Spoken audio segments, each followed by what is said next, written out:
All right, since everyone that's important is here, let's see. All right, class. Yes. What was that? Huh? Anyway, all right. Show that the function has no derivative. Has no derivative at 2. That's important. So, first thing we need to look at is to see a couple things to go along with the rules. Now, let's see, showing that here, identify where it has no derivative. I would just go straight to the graph.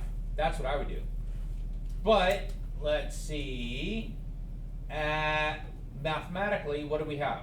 If I plug in 2, what do I get? 0, right? If I plug in 2, I get 0. What if I plug in 1?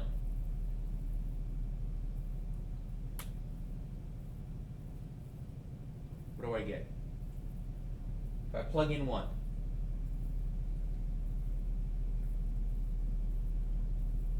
I get -1 here, right? So if I plug in 1, I have -1. And -1, because remember, 4/5, that is power over root. So that is the 5th root of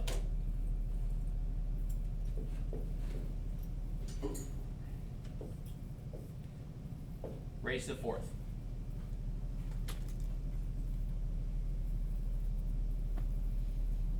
Okay, what's going to happen there? So can I have the 5th root of -1?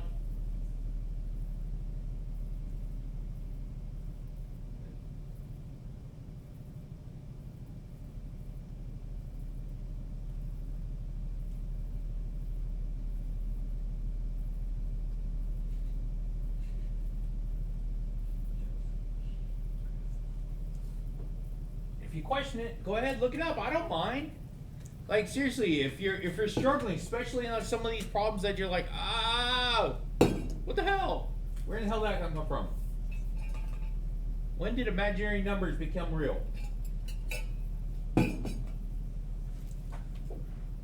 All right, let's see right here. So we are saying that we're going to take the 5th root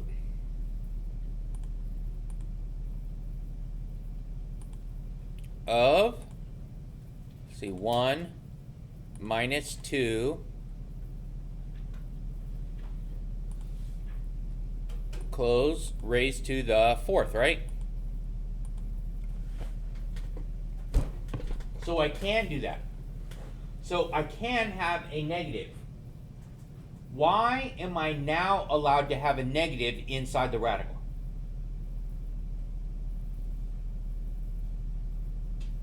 Because it's raised to like an odd number. Yes, an odd root. It's an odd root. That's why it makes it okay. It's an odd root. If it was an even root, it would not work, because it would be 2 negatives will always make a positive. And so in an even root, I would have to have 2 negatives there. But the problem is that doesn't work out. So we get that. And then what about on the other side? I get positive, right? So positive, there we go. So we tried 1.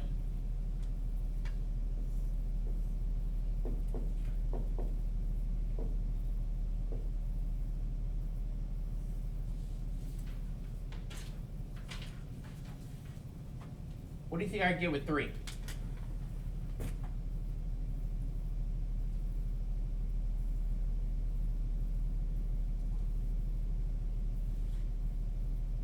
Three minus 2 is? 5th root of 1 is? 1 to the 4th power?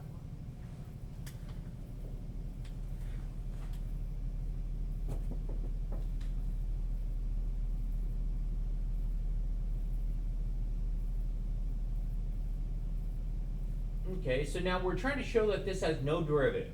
So currently it looks like it could be a parabola or something, right? Could be a parabola or something because it starts at positive 1, goes down to 0, and then goes back up to 1. Okay. I'm okay with parabolas, but what am I not okay with? We talked about it last week. What am I not okay with? What shape am I not allowed to have? A cusp. Or if you're looking at the graph, it is a pointy point, right? So I always just refer to it as a pointy point.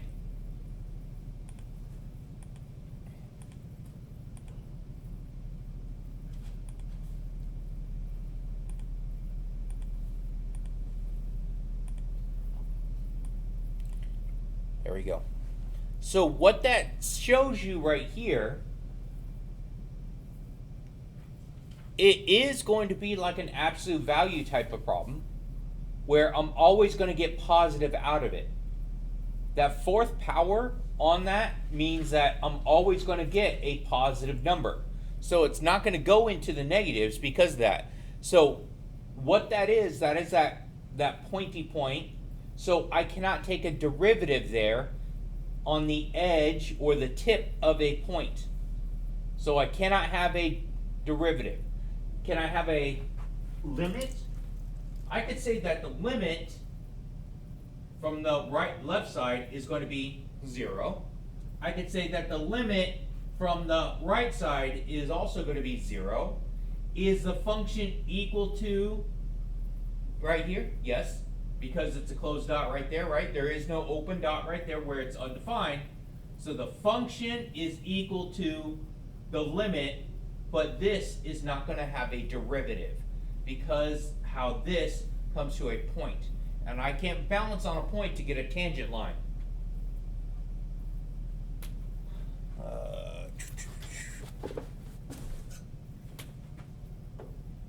There you go. So by showing my graph of what I have, so it comes down like that. So because this is a pointy point on this, it is not going to be able to take a derivative. Now, looking at this graph, does this graph have any horizontal tangent line? A horizontal tangent line means a line where it touches it at a single point where my slope is going to be 0. Is there anywhere, horizontal tangent line, I don't know why I'm still stuck on orange.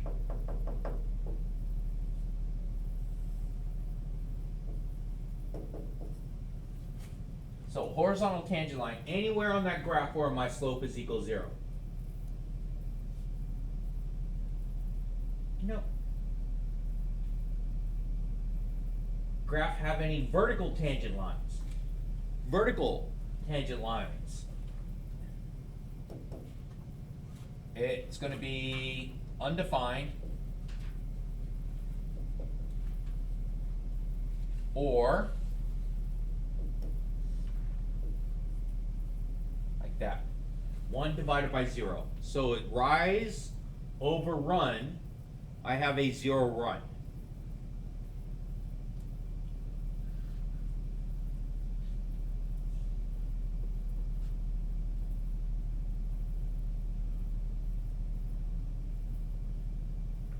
Where does it look like it would happen?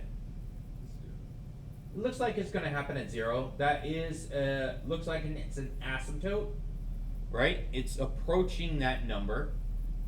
So if I get close to that number right there, there is going to be place that this is going to be undefined at 0. Yes, explain why, identify where it occurs, and determine whether a point is a cusp. Is this going to be a cusp? It's not going to be a cusp because it's going to just keep going up, and then it's going to be undefined, and on the other side it picks back up. Where a cusp would mean it goes to a point right there and then continues in the other direction. So that one is not a cusp. Does the graph of f have any corners? A corner, so in which that it's just changing direction real quick. I know right here I have a jump. That is a discontinuity. Can I have a derivative there? No, right? If I do not have a limit, then I do not have a derivative. So the limit rules apply.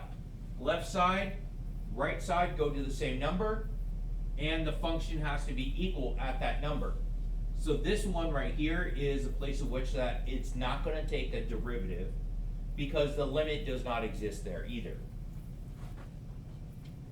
Does that make sense? Kinda? Alright, so a couple rules to go along with this. If a function has a derivative at a number c, then it's continuous at c. If a function, so the corollary, a function is discontinuous at number c, then has no derivative at c. Now, this is kind of like the saying, all fingers are thumbs, but not all thumbs are fingers.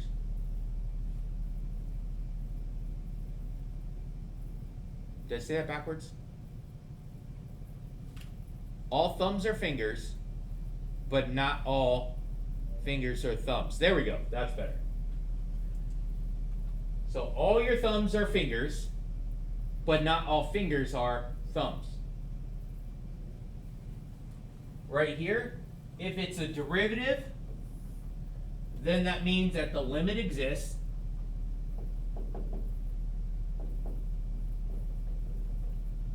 Okay, is equal to my function at c.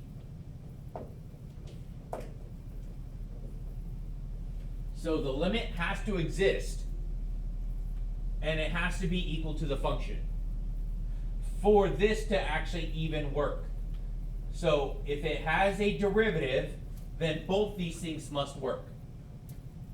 If it is discontinuous, so that means it doesn't have one of these right here. If it doesn't have one of these, then it has no derivative at c. Differentiability implies to continuity, but continuity does not imply differentiability.